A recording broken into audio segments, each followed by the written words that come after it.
दोस्तों, स्वागत है आपका हमारी न्यू स्टोरी वीडियो में। आज की कहानी है हमारी लाडली बेटी। ये कहानी आपको अपनी सी लगेगी क्योंकि हर परिवार में इस कहानी की तरह थोड़े मनमुटाव, थोड़ी अनबन होती ही है। लेकिन मैं इस दिल से चाहूँगा कि हर परिवार में होने वाले मनमुटावों का अंत इस कहानी की तरह खुशियों से भरा हो। आइए चलते हैं कहानी पर। शाम को आते हुए राशन लेते आना और हाँ, मुन्ना के स्कूल की फीस भरनी है, उसके लिए पैसे देते जाओ। बीवी की इस मांग पर जेबें उल्टी करके दिखाने के सिवा बड़े के पास कोई दूसरा उत्तर नहीं था।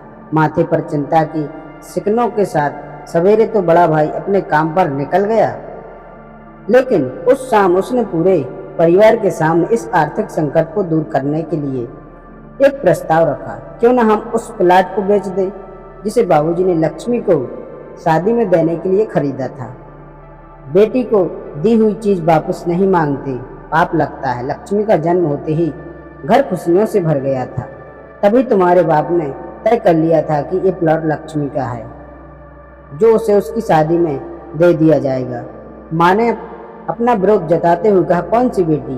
वो बेटी जो प्रेम विवाह कर घर की इज्जत को खाक में मिला गई और पिताजी की अंतिम यात्रा में भी न शामिल हुई। बड़े ने टोंट मारते हुए कहा, मेरा मोह मत खुलवा। यहाँ कौन नहीं जानता कि लक्ष्मी को उस दिन गली के नाके से ही लौटा दिया गया था और उससे अपने पिता से आखिरी बार मिलने का हक भी छीन लिया गया था। माँ ने बेटी का पक्ष लेते हुए कहा। माँ के इस बार से दोनों बेटे चुप हो गए। न बड़ा बेटा कुछ बोल पाया, न छोटे बेटे के मुंह से कोई शब्द फूटा। थोड़ी देर की शांति के बाद छोटा भाई बोला, प्लाट बेच तो देंगे, पर क्या लक्ष्मी कागजात पर दस्तखत करेगी? मुझे नहीं लगता वो हमारा भला सोच भी सकती है। आखिर है तो औरत जात, पुरुषों की परिस्थिति कैसे समझ पाएगी? काफी वाद विवाद और सोच विचार के बाद सब इस बात पर सहमत हुए और पड़ोस के मोहल्ले की लक्ष्मी की दोस्त को बुलाकर लक्ष्मी को घर आने का न्योता दे दिया गया।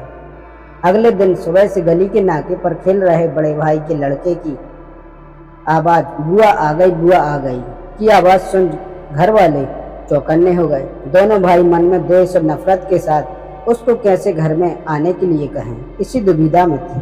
वो कहते हैं ना, जरूरत के वक्त गधे को भी बाप बनाना पड़ता है। उसी कहावत के हिसाब से दोनों भाई बहनें से बात करने के लिए तैयार हुए। दरवाजे पर जब बेटी और दामाद ने पूरे 7 साल बाद कदम रखा तो माँ की आंखें भर आईं और दोनों को बड़े प्यार से घर के अंदर लेकर आई। बेटी और दामाद भी माँ का इतना स्नेह देखकर भाव विभोर हो गए। शाम को साथ में बैठे बेटी दोनों बेटों और दामाद के आगे हिचकिचाते हुए माँ ने ही प्लॉट का मुद्दा उठाया। लक्ष्मी को थोड़ा अंदेशा था कि कोई बड़ी बात हो गई। लक्ष्मी उसी दिन से ये सोच रही थी कि ऐसी क्या बात हो सकती है कि जो खड़ूस भाई उसे बाप का मुंह भी दिखाने के खिलाफ थे, वो अचानक इतने कैसे पिघल गए। लेकिन अब उसको सारी बात समझ में आ गई। लक्ष्मी ने तिरछी नजर से पति की तरफ देखा तो वो बोल पड़ा, देखिए माँ जी, शादी से पहले जो कुछ आपका था वो आपका ही रहेगा।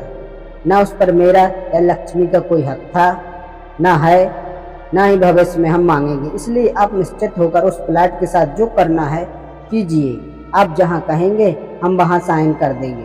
सुबह से अपने जीजा से नजरें चुरा रहे दोनों भाइयों ने अब अपने जीजा को अच्छे से देखा। सुबह प्लॉट के कागजात पर बहन के दस्तखत देकर काम खत्म किया जाए, यह तय हुआ। सब इस मीटिंग को खत्म कर उठ ही रहे थे कि टीवी पर अनाउंसमेंट हुआ कि आने वाले 21 दिनों तक देश में लॉकडाउन लगाया जा रहा है।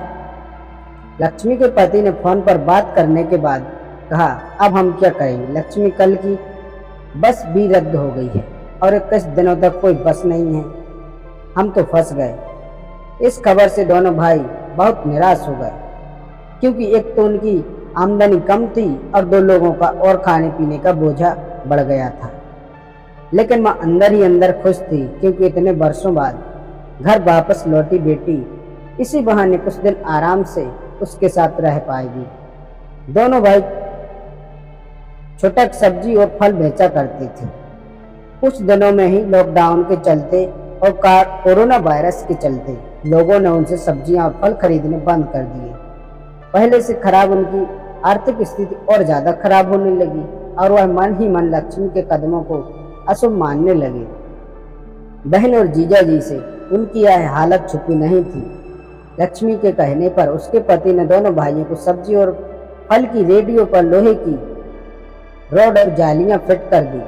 बाजार जाकर लोगों के लिए कैप, हाथों के दस्ताने और थोक के भाव से सब्जी और फल खरीद लाए। दोनों की रेडियो अच्छे से तैयार कर फल और सब्जियां ढककर दोनों भाइयों को टोपी और दस्ताने देकर जिया जी ने उनसे कहा, एक बार इस तरह से धंधा करके देखो, शायद आपका मुनाफा बढ़ जाए। थोड़ी आनाकानी करने के बाद दोनों भाइयों ने जिया जी के समझाए अनुसार धंधा शुरू किया। 2-3 दिनों बाद ही कोरोना से घबराए लोग अब ढकी हुई फल और सब्जियां और दस्ताने और सेफ्टी का ध्यान रखते बेचने वालों से ही फल और सब्जियां खरीदने लगे। इस तरह समझदार दामाद की वजह से धीरे धीरे दोनों भाइयों का धंधा अच्छा चलने लगा और उनके घर का गल्ला जो पहले खाली हो रहा था अब धीरे धीरे भरने लगा। माँ जैसे अपने मरे हुए पति से मन ही मन संवाद साधने लगी। देखो जी, आपकी लक्ष्मी सच में लक्ष्मी है, उसके पांव घर में पड़ते हैं, खुशियों से भर रहा है। दोनों भाइयों के आंखों से पहले जो गुस्सा था उसकी जगह अब शर्म ने ले ली थी। वह मन ही मन सोचते थे, क्या गलत किया था बहन ने जो हमने उसके साथ इतना बुरा सलूक किया। शादी ही तो की थी और शादी करने से पहले हमें बताया भी तो था। हम ही थे जो उसे स्वीकार नहीं कर पाए। दोनों भाइयों के मन में द्वेष और नफरत धीरे धीरे क्वारंटाइन हो गए। 21 दिन बाद जब दीदी और जिया जी प्लॉट के कागज पर साइन करने जाने लगे तब दोनों भाइयों ने उन्हें रोक लिया और उनसे माफी मांगते हुए वो पेपर उन्हें देते हुए बोले, शादी के वक्त हमने आपको कोई तोहफा तो दूर की बात है, आपका हक भी नहीं दिया था, लेकिन अब इस प्लॉट को स्वीकार कर हमें प्रायश्चित करने का मौका दीजिए। सभी की आंखों में खुशी के आंसू आ गए और माँ ऊपर देखकर बोली, आपकी लाडली ने आज फिर हमारा घर खुशियों से भर दिया। तो दोस्तों, कैसी लगी स्टोरी कमेंट करके जरूर बताएं। अच्छी लगी तो लाइक करें और चैनल को सब्सक्राइब करना ना भूलें।